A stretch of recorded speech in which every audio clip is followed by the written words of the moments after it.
नमस्ते दोस्तों। हमारी चैनल डर की दास्तान में आपका स्वागत है। आज जो कहानी मैं आपको सुनाने जा रहा हूं वो कोई सुनी सुनाई बात नहीं है। ये मेरे साथ सच में घटी एक ऐसी डरावनी घटना है जिसे याद करके आज भी मेरे रोंगटे खड़े हो जाते हैं। उस रात अगर मैंने वो गलती नहीं की होती, अगर मैं उस जगह जाने की हिम्मत नहीं करता, तो शायद आज मुझे ये कहानी सुनाने की ज़रूरत ही नहीं पड़ती। लेकिन जो मैंने उस रात देखा, जो आवाज़ें मैंने अपने कानों से सुनी और जो साया मेरे पीछे पीछे चलता रहा, उसके बाद मेरी जिंदगी कभी पहले जैसी नहीं रही। मैंने बहुत समय तक इस बात को किसी से नहीं बताया, क्योंकि मुझे डर था कि लोग मुझे पागल समझेंगे। लेकिन आज मैं पहली बार सब कुछ सच सच बताने जा रहा हूं। तो अगर आप भी सच्ची और रोंगटे खड़े कर देने वाली कहानियां सुनना पसंद करते हैं, तो हमारे चैनल डर की दास्तान को ज़रूर सब्सक्राइब कीजिए, क्योंकि यहां मैं आपको सुनाता हूं ऐसी सच्ची और खौफनाक घटनाएं जिन्हें सुनकर आपकी नींद उड़ जाएगी। तो चलिए अब शुरू करते हैं मेरी जिंदगी की सबसे डरावनी रात की कहानी। उस रात की शुरुआत बिल्कुल सामान्य थी, लेकिन मुझे बिल्कुल अंदाजा नहीं था कि कुछ ही घंटों बाद मेरी जिंदगी की सबसे डरावनी घटना होने वाली है। मेरा नाम बताने की जरूरत नहीं है, बस इतना समझ लीजिए कि मैं एक छोटे से शहर में रहता हूं। मेरी आदत है रात को देर तक जागने की। उस दिन भी मैं करीब 11 बजे तक अपने फोन पर वीडियो देख रहा था। घर में सब लोग सो चुके थे और पूरे घर में अजीब सा सन्नाटा फैला हुआ था। मैंने सोचा अब सो जाना चाहिए। जैसे ही मैंने फोन बंद किया और बिस्तर पर लेटा, तभी अचानक बाहर से एक हल्की सी आवाज आई। टक टक टक। पहले तो मुझे लगा शायद हवा की वजह से खिड़की हिल रही होगी, लेकिन कुछ सेकंड बाद वही आवाज फिर आई। टक टक टक। अब मेरे मन में हल्की सी बेचैनी होने लगी, क्योंकि मेरे कमरे की खिड़की के बाहर कोई पेड़ नहीं था और हवा भी बिल्कुल नहीं चल रही थी। मैं धीरे धीरे बिस्तर से उठा और खिड़की की तरफ बढ़ा। जैसे ही मैंने पर्दा हटाया, बाहर पूरा अंधेरा था। गली में लगी स्ट्रीट लाइट भी उस रात बंद थी। मैंने थोड़ा झुककर बाहर देखने की कोशिश की, लेकिन मुझे कुछ भी दिखाई नहीं दिया। मैंने सोचा शायद मेरा वहम होगा, इसलिए वापस आकर बिस्तर पर लेट गया। लेकिन इस बार जैसे ही मैंने आंखें बंद की, मेरे कानों में फिर वही आवाज गूंज उठी। टक टक टक। अब की बार आवाज पहले से थोड़ी ज्यादा तेज थी। मेरे शरीर में अचानक सिहरन सी दौड़ गई। दिल की धड़कन तेज हो गई। मुझे समझ नहीं आ रहा था कि इतनी रात को मेरी खिड़की पर कौन हो सकता है। कुछ सेकंड तक मैं बिस्तर पर ही बैठा रहा और आवाज का इंतजार करता रहा, लेकिन इस बार सब कुछ बिल्कुल शांत था। मैंने खुद को समझाया कि शायद कोई बिल्ली होगी जो खिड़की पर कूद गई होगी। इसी सोच के साथ मैं फिर से लेट गया। करीब 5 मिनट बीत गए और मैं लगभग सो ही चुका था कि अचानक मेरे फोन की स्क्रीन अपने आप जल उठी। कमरे में हल्की सी रोशनी फैल गई। मैंने तुरंत फोन उठाया, लेकिन उसमें कोई नोटिफिकेशन नहीं था, न कोई कॉल, न कोई मैसेज। मैंने सोचा शायद सिस्टम अपडेट या कोई ऐप खुला होगा, लेकिन तभी मेरी नज़र फोन की स्क्रीन पर पड़े एक अजीब से शब्द पर पड़ी। स्क्रीन के बीच में सिर्फ एक ही लाइन लिखी थी, खिड़की मत खोलना।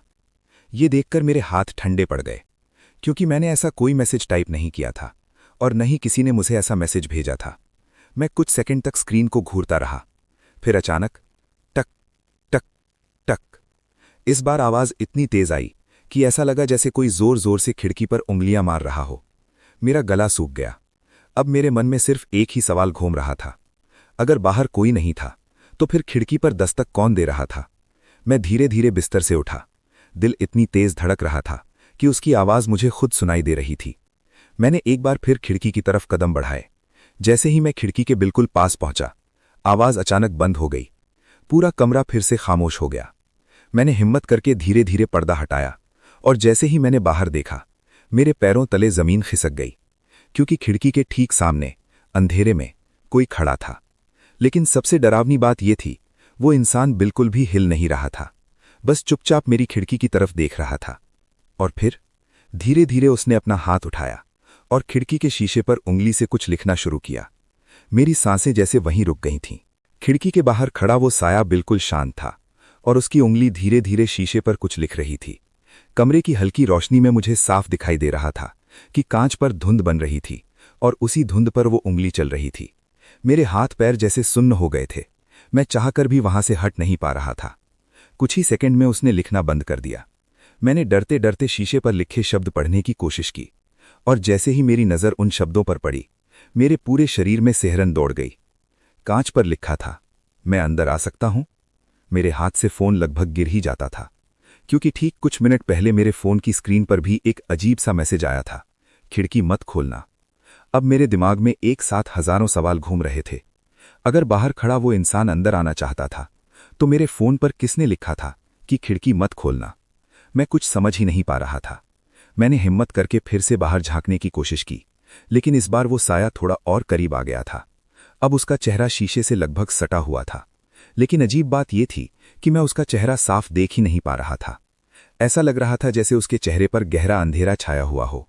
अचानक टक टक, इस बार उसने बहुत धीरे से शीशे पर दस्तक दी। मेरा दिल जोर जोर से धड़कने लगा। मैं पीछे हटना चाहता था, लेकिन मेरे पैर जैसे जमीन से चिपक गए थे।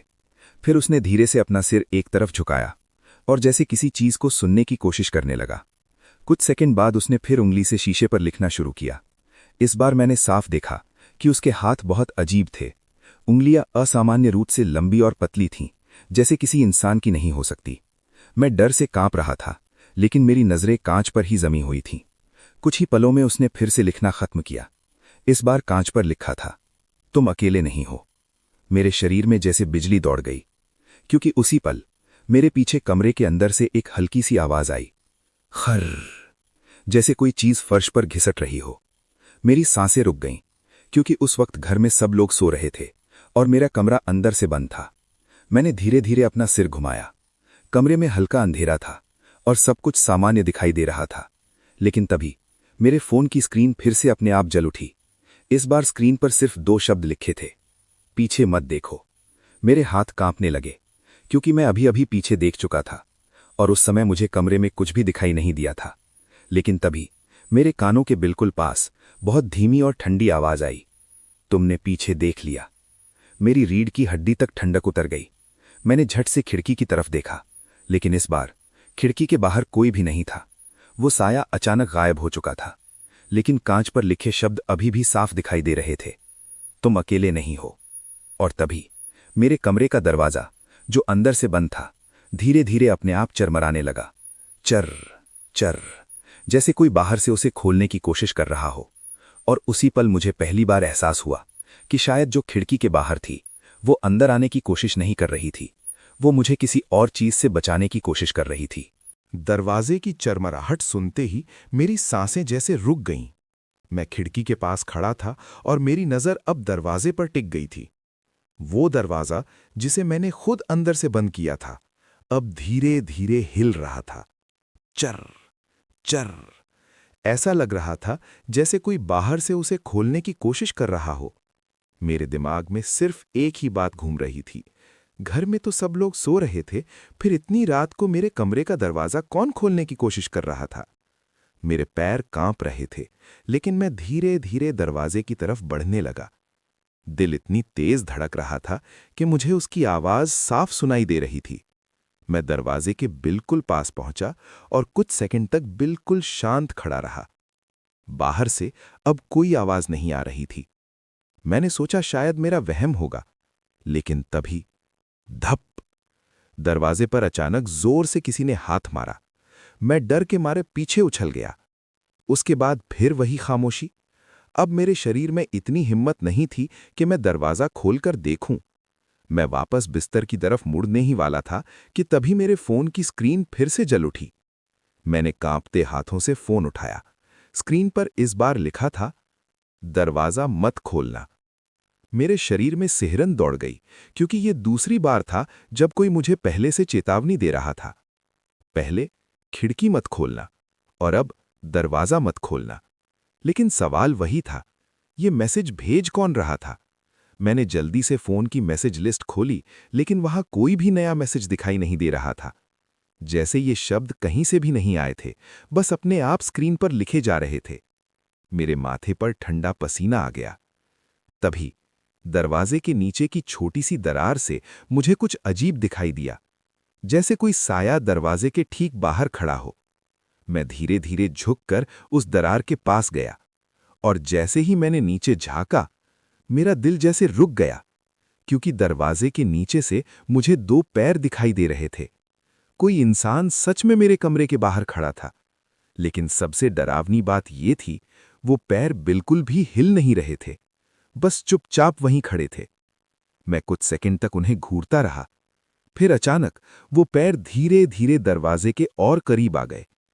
अब ऐसा लग रहा था जैसे वो चीज दरवाजे से बिल्कुल सट कर खड़ी हो। और फिर टक टक। इस बार दरवाजे पर बहुत हल्की दस्तक हुई। मेरे गले से आवाज तक नहीं निकल रही थी। कुछ पल बाद दरवाजे के उस पार से एक बहुत धीमी आवाज आई, दरवाजा खोलो।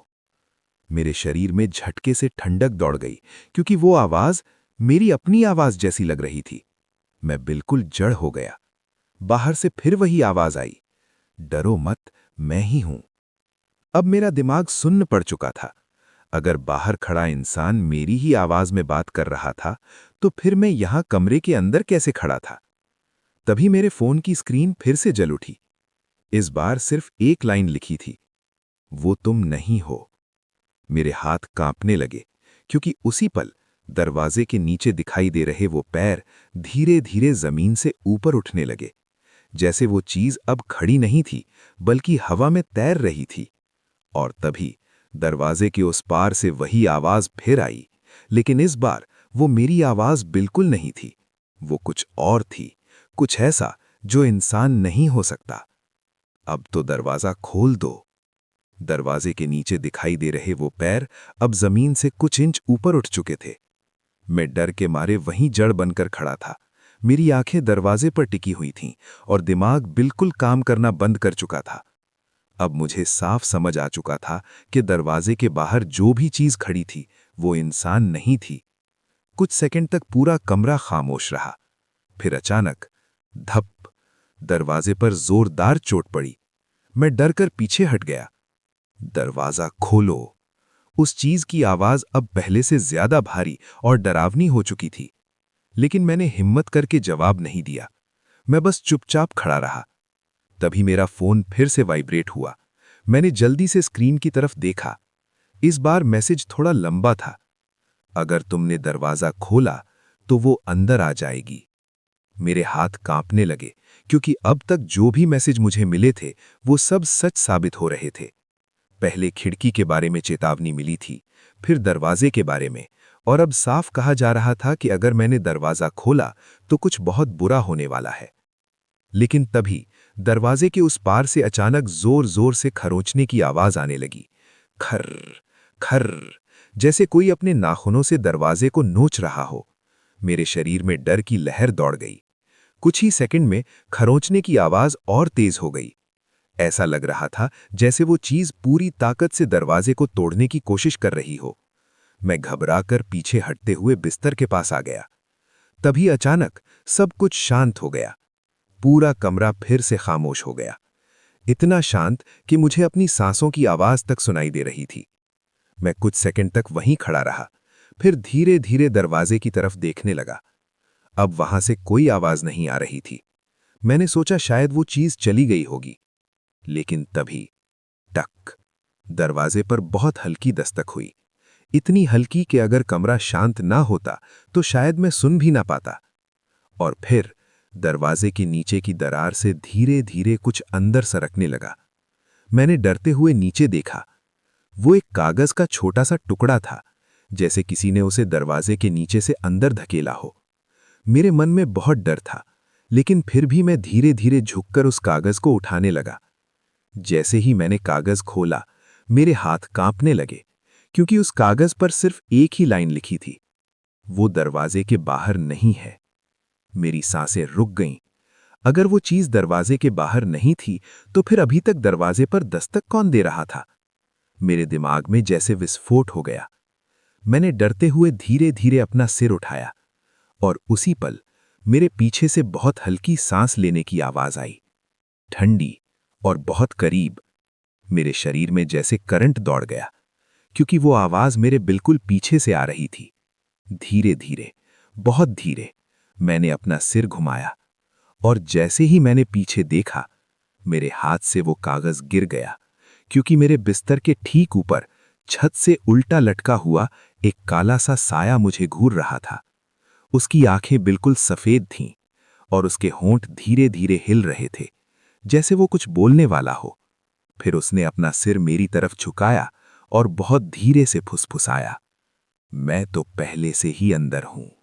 उसकी फुसफुसाहट मेरे कानों में गूंज रही थी। मैं तो पहले से ही अंदर हूं। मेरे पैरों से जैसे ताकत खत्म हो गई थी। मैं वहीं खड़ा था और मेरी नज़र छत से उल्टे लटके उस काले साए पर जमी हुई थी। उसका शरीर बिल्कुल काला था, जैसे अंधेरे से बना हो, लेकिन उसकी आंखें, वो बिल्कुल सफ़ेद चमक रही थीं और वो सीधे मुझे घूर रहा था। मेरे गले से आवाज़ तक नहीं निकल रही थी।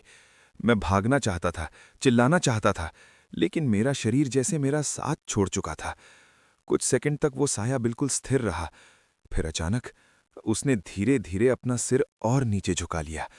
अब उसका चेहरा मेरे चेहरे से सिर्फ कुछ इंच दूर था। उसकी सांसें बहुत ठंडी थीं और उनमें से अजीब सी सड़ी हुई गंध आ रही थी। मुझे ऐसा लग रहा था जैसे अगर मैं एक सेकंड और वहां खड़ा रहा तो शायद मेरा दिल ही रुक जाएगा। तभी मेरा फोन फिर से वाइब्रेट हुआ। उसकी हल्की सी आवाज कमरे में गूंज गई। साया अचानक रुक गया। उसकी आंखें धीरे धीरे मेरी जेब की तरफ घूम गई, जहां मेरा फोन था। मेरे हाथ कांप रहे थे, लेकिन मैंने धीरे धीरे फोन बाहर निकाला। स्क्रीन फिर से अपने आप जल उठी थी। इस बार मैसेज पहले से भी ज्यादा अजीब था। हिलना मत, वो तुम्हें डराना चाहता है। मैंने धीरे धीरे आंख उठाकर उस साए की तरफ देखा। वो अभी भी मुझे घूर रहा था, लेकिन अब वो हिल नहीं रहा था, जैसे किसी चीज का इंतजार कर रहा हो। मेरी सांसें बहुत तेज चल रही थीं, लेकिन मैंने खुद को बिल्कुल स्थिर रखने की कोशिश की। कुछ सेकंड, फिर 1 मिनट, कमरे में बिल्कुल सन्नाटा था। फिर अचानक वो साया धीरे धीरे छत से नीचे उतरने लगा, जैसे कोई मकड़ी दीवार पर रेंगती है। उसी तरह वो छत से फर्श की तरफ आ रहा था। मेरी रीढ़ की हड्डी तक ठंड उतर गई। अब वो फर्श पर आ चुका था। उसकी लंबाई लगभग इंसान जितनी थी, लेकिन उसका शरीर अजीब तरीके से मुड़ा हुआ था, जैसे उसकी हड्डियां सही जगह पर ना हो। वो धीरे धीरे मेरी तरफ बढ़ने लगा। ठक ठक ठक। उसके कदमों की आवाज बहुत हल्की थी, लेकिन हर कदम के साथ मेरा डर बढ़ता जा रहा था। मैंने फिर से फोन की स्क्रीन की तरफ देखा। इस बार एक नया मैसेज आया था। अगर वो तुम्हें छू ले तो आंखें बंद मत करना। मेरा दिमाग और उलझ गया। आंखें बंद मत करना? ऐसा क्यों? लेकिन इससे पहले कि मैं कुछ समझ पाता, वो साया मेरे बिल्कुल सामने आकर रुक गया। अब हमारे बीच सिर्फ एक हाथ का फासला था। मैं उसकी आंखों में देख रहा था और उसकी आंखें मेरी आंखों में। कुछ सेकंड तक हम दोनों बिल्कुल स्थिर खड़े रहे। फिर उसने धीरे धीरे अपना हाथ उठाया।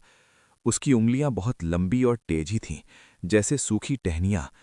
वो हाथ धीरे धीरे मेरे चेहरे की तरफ बढ़ने लगा। मेरे दिल की धड़कन इतनी तेज हो गई थी कि मुझे लगा वो साया भी उसे सुन सकता है। और फिर उसकी ठंडी उंगली मेरे गाल को छू गई। जैसे ही उसने मुझे छुआ, मेरी आंखों के सामने अचानक अजीब अजीब तस्वीरें चमकने लगीं। किसी पुराने घर की, अंधेरी गलियों की, और एक ऐसी जगह की जहां चारों तरफ सिर्फ चीखों की गूंज थी। मेरा सिर दर्द से फटने लगा, लेकिन मैंने आंखें बंद नहीं की, क्योंकि फोन पर साफ लिखा था, आंखें बंद मत करना। तभी उस साए के चेहरे पर अचानक एक डरावनी मुस्कान फैल गई और उसने बहुत धीरे से कहा, तुम उसे देख सकते हो। मेरी सांस रुक गई, क्योंकि उसी पल मेरे पीछे कमरे के अंधेरे कोने में एक और साया खड़ा था। मेरी नजर धीरे धीरे उस अंधेरे कोने की तरफ गई, जहां अभी अभी मुझे दूसरा साया दिखाई दिया था। कमरे का वो कोना हमेशा से थोड़ा अंधेरा रहता था, क्योंकि वहां तक ट्यूबलाइट की रोशनी ठीक से नहीं पहुंचती थी। लेकिन इस बार अंधेरा कुछ ज्यादा ही गहरा लग रहा था। मैंने आंखें सिकोड़कर ध्यान से देखने की कोशिश की, और तभी वो साया थोड़ा सा हिला। मेरी सांस जैसे रुक गई। अब मुझे साफ दिखाई दे रहा था कि वहां सच में कोई खड़ा था, लेकिन वो साया पहले वाले साए जैसा नहीं था। वो बिल्कुल स्थिर खड़ा था, जैसे कोई इंसान खड़ा होता है। मैंने धीरे से अपनी नज़र सामने खड़े उस पहले साए पर डाली। वो अभी भी मुझे घूर रहा था, लेकिन अब वो हिल नहीं रहा था, जैसे किसी चीज का इंतजार कर रहा हो। मेरी सांसें बहुत तेज चल रही थीं, लेकिन मैंने खुद को बिल्कुल स्थिर रखने की कोशिश की। कुछ सेकंड, फिर 1 मिनट, कमरे में बिल्कुल सन्नाटा था। फिर अचानक वो साया धीरे धीरे छत से नीचे उतरने लगा, जैसे कोई मकड़ी दीवार पर रेंगती है। उसी तरह वो छत से फर्श की तरफ आ रहा था। मेरी रीढ़ की हड्डी तक ठंड उतर गई। अब वो फर्श पर आ चुका था। उसकी लंबाई लगभग इंसान जितनी थी, लेकिन उसका शरीर अजीब तरीके से मुड़ा हुआ था, जैसे उसकी हड्डियां सही जगह पर ना हों। वो धीरे धीरे मेरी तरफ बढ़ने लगा। ठक ठक ठक। उसके कदमों की आवाज बहुत हल्की थी, लेकिन हर कदम के साथ मेरा डर बढ़ता जा रहा था। मैंने फिर से फोन की स्क्रीन की तरफ देखा। इस बार एक नया मैसेज आया था। डरो मत, वो अब तुम्हें नुकसान नहीं पहुंचा सकता। मेरे दिमाग में जैसे तूफान आ गया था। डरो मत, वो अब मुझे नुकसान नहीं पहुंचा सकता? क्यों? मैंने तुरंत फिर से उस कोने की तरफ देखा। अब वो दूसरा साया धीरे धीरे आगे बढ़ने लगा था। उसके कदमों की कोई आवाज नहीं आ रही थी, लेकिन हर कदम के साथ कमरे का तापमान जैसे और ठंडा होता जा रहा था। सामने खड़ा पहला साया अचानक बेचैन हो गया। उसका शरीर अजीब तरह से मरोड़ने लगा। उसने धीरे धीरे अपना सिर पीछे घुमाया और उस दूसरे साई की तरफ देखने लगा। कुछ सेकंड तक दोनों साये एक दूसरे को देखते रहे, और फिर अचानक पहला साया जोर से चीखा। उसकी आवाज इतनी तेज और भयानक थी कि मेरे कानों में दर्द होने लगा। अगले ही पल वो साया तेजी से पीछे हटने लगा, जैसे उसे किसी चीज से डर लग रहा हो। मैंने फिर से फोन की तरफ देखा। एक और मैसेज आ चुका था। डरो मत, अब वो तुम्हें नुकसान नहीं पहुंचा सकता। मेरे दिल की धड़कन अभी भी तेज थी, लेकिन अब मेरे अंदर थोड़ा साहस आने लगा था। मैंने धीरे धीरे उस दूसरे साए की तरफ देखा। अब वो बिल्कुल पास आ चुका था, और तभी पहली बार उसकी शक्ल थोड़ी साफ दिखाई दी। वो कोई डरावना राक्षस नहीं था। उसकी आकृति किसी इंसान जैसी थी, लेकिन उसका चेहरा धुंधला था, जैसे धुएं से बना हो। वो मेरे और उस पहले साए के बीच आकर खड़ा हो गया। अब पहला साया कमरे के कोने में सिमट चुका था। वो गुर्राने जैसी आवाज निकाल रहा था, लेकिन आगे आने की हिम्मत नहीं कर रहा था। तभी मेरे फोन पर फिर से मैसेज आया। अब पीछे मत हटना।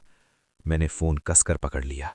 मुझे अभी भी समझ नहीं आ रहा था कि ये सब क्या हो रहा है, लेकिन एक बात साफ थी, जो दूसरा साया था वो मुझे बचाने की कोशिश कर रहा था।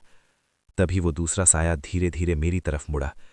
कुछ पल के लिए हमारी नजरें मिली, और फिर उसने बहुत धीमी आवाज में कहा, तुमने मुझे बुलाया था। मैं बिल्कुल हैरान रह गया। मैंने उसे बुलाया था? कब? कैसे? मैं कुछ पूछ पाता उससे पहले ही अचानक कमरे की लाइट तेजी से झपकने लगी। टक टक टक, और अगले ही पल पूरे घर की बिजली चली गई। अब कमरा पूरी तरह अंधेरे में डूब चुका था, और उसी अंधेरे में मुझे फिर से उस पहले साए की डरावनी हंसी सुनाई दी। लेकिन इस बार ये आवाज सिर्फ एक जगह से नहीं आ रही थी। ऐसा लग रहा था जैसे पूरा कमरा अब उन सायों से भर चुका था। पूरा कमरा अंधेरे में डूब चुका था। अब मुझे अपने हाथ तक ठीक से दिखाई नहीं दे रहे थे। बस चारों तरफ घना अंधेरा था, और उसी अंधेरे में वो डरावनी हंसी गूंज रही थी। वो हंसी अब एक नहीं थी। ऐसा लग रहा था जैसे कमरे में कई साए मौजूद हों और सबकी आवाजें मिलकर एक साथ हंस रही हों। मेरी सांसें तेज हो गईं। दिल की धड़कन इतनी तेज थी कि मुझे डर था कहीं वो आवाज उन सायों को और करीब न बुला ले। मैंने धीरे से फोन की स्क्रीन ऑन की। उसकी हल्की सी रोशनी ने कमरे में थोड़ी चमक फैला दी, लेकिन जैसे ही रोशनी फैली, मेरे पैरों के नीचे से जमीन खिसक गई, क्योंकि कमरे की दीवारों पर कई परछाइयां हिल रही थीं। ऐसा लग रहा था जैसे चारों तरफ साए ही साए हों। लेकिन सबसे अजीब बात यह थी, उनमें से कोई भी मेरी परछाई नहीं थी। मैंने तुरंत फोन की स्क्रीन की तरफ देखा। एक नया मैसेज आया था। शांत रहो, वो तुम्हारे डर से ताकतवर होते हैं। मैंने गहरी सांस लेने की कोशिश की, लेकिन तभी मेरे पीछे से बहुत तेज कदमों की आवाज आई। ठप ठप ठप, जैसे कोई बहुत तेजी से मेरी तरफ दौड़ रहा हो। मैं घबरा कर मुड़ा, लेकिन फोन की रोशनी इतनी कम थी कि मुझे कुछ साफ दिखाई नहीं दे रहा था। तभी अचानक मेरे सामने वो दूसरा साया फिर से दिखाई दिया, वही जो कुछ देर पहले मुझे बचाने आया था। वो अब मेरे और उन परछाइयों के बीच खड़ा था। उसकी आकृति हल्की हल्की चमक रही थी, जैसे धुएं में कोई रोशनी छिपी हो। अचानक कमरे के कोने से एक साया बहुत तेजी से उसकी तरफ झपटा, लेकिन जैसे ही वो करीब पहुंचा, दूसरे साये ने अपना हाथ उठाया, और अगले ही पल वो काला साया हवा में उछलकर दीवार से टकरा गया। कमरे में एक भयानक चीख गूंज उठी। मैंने डरते हुए सब कुछ देखा।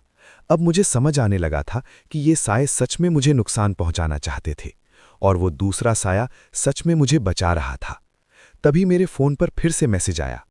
याद करो तुमने उसे कब बुलाया था। मेरे दिमाग में जैसे हलचल मच गई। मैंने उसे बुलाया था? मैंने आंखें बंद करके सोचने की कोशिश की, और तभी अचानक मेरे दिमाग में एक पुरानी याद चमक गई। 3 दिन पहले की रात मैं अपने दोस्त के साथ शहर के बाहर एक पुरानी सुनसान जगह पर गया था। वहां एक बहुत पुराना खंडहर था।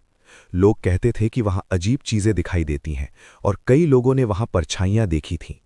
मुझे पहले इन बातों पर विश्वास नहीं था, लेकिन उस दिन जिज्ञासा में आकर मैं वहां चला गया। हम दोनों उस खंडहर के अंदर घूम रहे थे। हर तरफ टूटे हुए कमरे, टूटी दीवारें और घना अंधेरा था।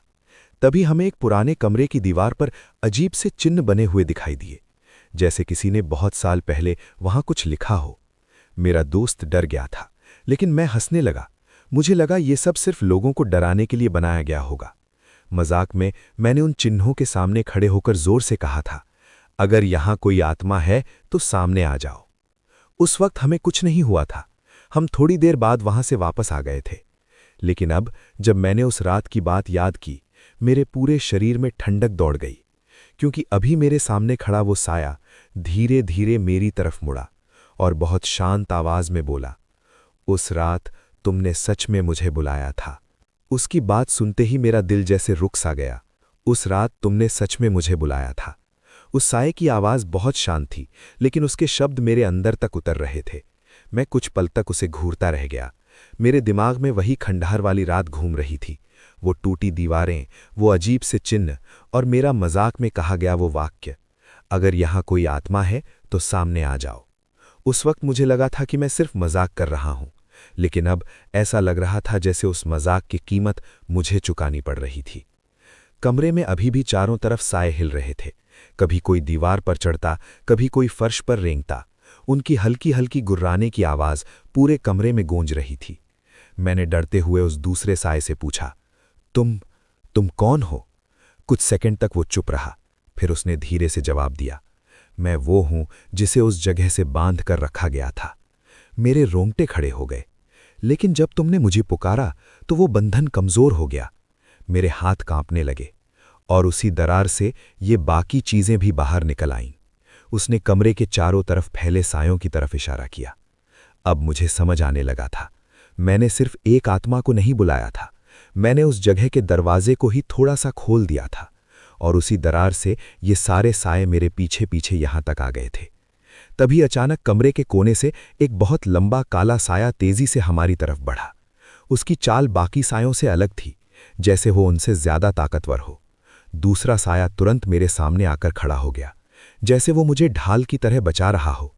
अगले ही पल वो काला साया हम पर झपटा, लेकिन जैसे ही वो पास आया, दूसरे साये ने जोर से हाथ आगे बढ़ाया। एक तेज सी हवा कमरे में घूम गई, और वो काला साया पीछे जाकर दीवार से टकरा गया।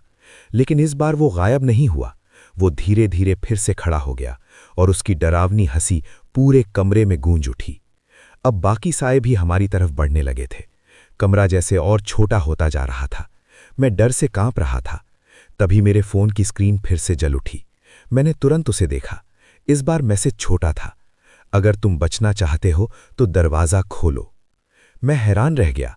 अभी तक तो मैसेज मुझे दरवाजा न खोलने के लिए कह रहे थे, लेकिन अब अचानक दरवाजा खोलने को कहा जा रहा था। मैं समझ नहीं पा रहा था कि क्या सही है। तभी वो दूसरा साया मेरी तरफ मुड़ा। उसकी आवाज अब पहले से थोड़ी कमजोर लग रही थी। ये दरवाजा सिर्फ तुम्हारे कमरे का नहीं है। मेरी सांस अटक गई। अगर तुम इसे खोलोगे तो शायद वो रास्ता फिर से बंद हो सके जिससे ये सब आए हैं। मैंने डरते हुए दरवाजे की तरफ देखा। वो अभी भी बंद था, लेकिन उसके पीछे से हल्की हल्की फुसफुसाहट सुनाई दे रही थी, जैसे कोई चीज इंतजार कर रही हो। मेरे हाथ कांप रहे थे। अगर मैंने दरवाजा खोला तो शायद सब कुछ खत्म हो सकता था, लेकिन अगर मैंने गलती की तो शायद वो सब चीजें पूरी तरह आजाद हो जातीं। तभी कमरे की दीवार पर अचानक एक लंबी दरार पड़ गई। क्र्र, जैसे कोई चीज अंदर से बाहर आने की कोशिश कर रही हो। अब सारे साए तेजी से मेरी तरफ बढ़ रहे थे। वो दूसरा साया उन्हें रोकने की कोशिश कर रहा था, लेकिन वो अकेला पड़ता जा रहा था। उसने आखिरी बार मेरी तरफ देखा और बहुत धीरे से कहा, जल्दी करो वरना बहुत देर हो जाएगी। मेरी नज़र दरवाजे के हैंडल पर टिक गई। मेरे हाथ धीरे धीरे उसकी तरफ बढ़ने लगे, और जैसे ही मैंने हैंडल पकड़ा, दरवाजे के उस पार से एक बहुत डरावनी आवाज आई। आखिरकार तुमने हमें आजाद ही कर दिया। दरवाजे के उस पार से आई वो आवाज सुनते ही मेरा दिल जैसे गले में आकर अटक गया। आखिरकार तुमने हमें आजाद कर ही दिया। उस आवाज में ऐसी ठंडक थी कि मेरी रीढ़ की हड्डी तक सिहर उठी। मेरा हाथ अभी भी दरवाजे के हैंडल पर था, लेकिन अब उसे घुमाने की हिम्मत नहीं हो रही थी। कमरे में मौजूद सारे साए अचानक रुक गए, जैसे उन्हें भी उस आवाज का इंतजार था। मेरे सामने खड़ा वो दूसरा साया अब बहुत कमजोर लग रहा था। उसकी आकृति पहले जैसी मजबूत नहीं थी, जैसे उसकी ताकत धीरे धीरे खत्म हो रही हो। उसने मेरी तरफ देखा और धीमी आवाज में कहा, डरो मत, अब यही एक रास्ता है। मेरी सांसें तेज हो गईं। अगर मैंने दरवाज़ा नहीं खोला तो शायद ये साए मुझे यहीं ख़त्म कर देते, और अगर मैंने दरवाज़ा खोल दिया तो पता नहीं उस पार क्या होगा। लेकिन अब सोचने का वक्त नहीं था। कमरे की दीवारों में दरारें बढ़ती जा रही थीं, साए तेजी से मेरी तरफ बढ़ रहे थे, और तभी मैंने हिम्मत करके दरवाजे का हैंडल घुमा दिया। क्लिक, दरवाज़ा धीरे धीरे खुलने लगा। चर्र चर्र। जैसे ही दरवाज़ा थोड़ा सा खुला, कमरे के अंदर अचानक बहुत तेज ठंडी हवा घुस आई, इतनी ठंडी कि मेरी सांसें रुकने लगी। और फिर दरवाज़ा पूरी तरह खुल गया। लेकिन दरवाजे के उस पार जो मैंने देखा, उसे देखकर मेरे पैरों तले ज़मीन खिसक गई, क्योंकि वहाँ मेरा घर नहीं था। वहाँ एक लंबा अंधेरा गलियारा था, जिसकी दीवारें पत्थर की बनी हुई थीं, बिल्कुल उसी पुराने खंडहर की तरह जहाँ मैं 3 दिन पहले गया था। मेरे हाथ कांपने लगे। क्या ये वही जगह थी? क्या दरवाज़ा सच में उसी खंडहर से जुड़ गया था? तभी पीछे से एक जोरदार चीख सुनाई दी। मैंने पलट कर देखा। कमरे में मौजूद साए अब तेजी से दरवाजे की तरफ खिंचने लगे थे, जैसे कोई अदृश्य ताकत उन्हें अपनी तरफ खींच रही हो। एक एक करके वो साए उस अंधेरे गलियारे में खिंचते जा रहे थे। उनकी चीखें पूरे घर में गूंज रही थीं। मैं डर से सब कुछ देख रहा था। लेकिन तभी अचानक एक बहुत बड़ा और डरावना साया बाकी सायों से अलग होकर खड़ा हो गया। वो बाकी सबसे ज्यादा लंबा और ताकतवर था। उसकी आंखें लाल चमक रही थीं और वो मुझे घूर रहा था। बाकी सारे साए दरवाजे की तरफ खिंच चुके थे, लेकिन वो वहीं खड़ा था, जैसे वो इस ताकत को रोक रहा हो। मेरे सामने खड़ा वो दूसरा साया अचानक मेरे पास आ गया। उसकी आवाज़ अब बहुत कमज़ोर थी। ये वही है जिसने बाकी सबको यहां भेजा था। मेरे दिल की धड़कन तेज हो गई। वो बड़ा साया धीरे धीरे मेरी तरफ बढ़ने लगा। उसके कदमों की आवाज़ पूरे कमरे में गूंज रही थी। ठक ठक ठक। और हर कदम के साथ कमरे की हवा और भारी होती जा रही थी। मैं पीछे हटते हुए दरवाजे के पास आ गया। अब मेरे पीछे वही अंधेरा गलियारा था और सामने वो विशाल साया। तभी मेरे फ़ोन की स्क्रीन आखिरी बार जल उठी। इस बार मैसेज बहुत छोटा था। अब भागो। मेरे सामने खड़ा दूसरा साया अचानक उस बड़े साए की तरफ झपटा।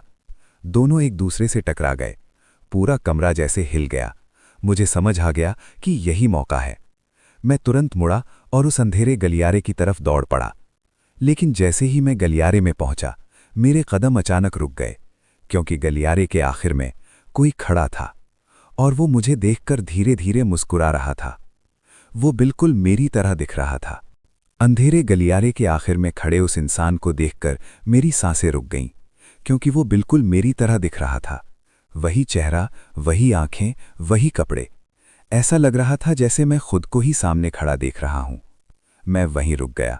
मेरे पीछे कमरे में अभी भी भयानक टकराव की आवाज़ें आ रही थीं। वो दूसरा साया उस बड़े साए से लड़ रहा था और उनकी टक्कर से पूरा घर कांप रहा था। लेकिन मेरी नज़र सिर्फ उस हमशक्ल पर थी। वो धीरे धीरे मेरी तरफ चलने लगा। उसके कदमों की आवाज़ उस लंबे गलियारे में गूंज रही थी। ठक ठक ठक। मेरे हाथ कांपने लगे। तभी वो मेरे सामने आकर रुक गया। उसके चेहरे पर एक अजीब सी मुस्कान थी। फिर उसने धीरे से कहा, आखिरकार तुम यहां तक पहुंच ही गए। उसकी आवाज़ भी मेरी ही आवाज़ जैसी थी। मेरे गले से मुश्किल से शब्द निकले, तुम कौन हो? वो हल्का सा हंसा। मैं वही हूं जो उस रात तुम्हारे साथ उस खंडहर में था। मेरी आंखें फैल गईं। मुझे याद आया उस रात जब मैं उस खंडहर में खड़ा होकर मजाक कर रहा था, तब एक पल के लिए मुझे लगा था जैसे मेरी परछाई दीवार पर अजीब तरह से हिल रही है, लेकिन मैंने उस वक्त उस बात पर ध्यान नहीं दिया था। वो हमशक्ल धीरे से बोला, जब तुमने वहां आवाज लगाई तो दरवाजा थोड़ा सा खुल गया, लेकिन उस दरवाजे से जो पहली चीज बाहर आई वो मैं था। मेरी रीढ़ में ठंडक उतर गई। मैं तुम्हारी परछाई हूं, तुम्हारा अंधेरा हिस्सा। मेरे हाथ कांपने लगे और उसके बाद बाकी साए भी बाहर आने लगे। अब मुझे समझ आ गया था, वो साया जो मुझे बचा रहा था शायद वही आत्मा थी जिसे उस खंडहर में बांध कर रखा गया था, और ये मेरे अंदर का अंधेरा था जो उस दरार से बाहर आ गया था।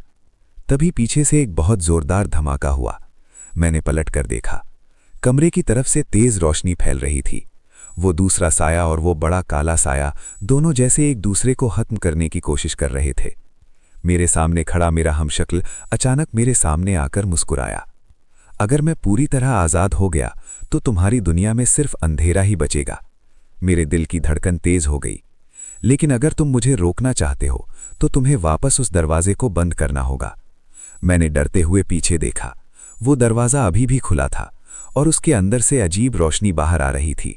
लेकिन अगर मैं वापस गया तो शायद उन सायों के बीच फंस जाता। मेरे पास बहुत कम समय था। मैंने गहरी सांस ली और अचानक पूरी ताकत से दरवाजे की तरफ दौड़ पड़ा। पीछे से मेरा हमशक्ल चिल्लाया, अगर तुमने ये किया तो मैं हमेशा के लिए बंद हो जाऊंगा। लेकिन मैं नहीं रुका। मैं कमरे में वापस घुसा।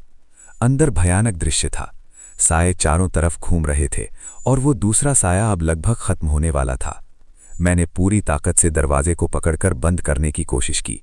अंदर से जैसे कोई उसे खींच रहा था, लेकिन मैंने हिम्मत नहीं छोड़ी और आखिरकार धड़ाम, दरवाजा जोर से बंद हो गया।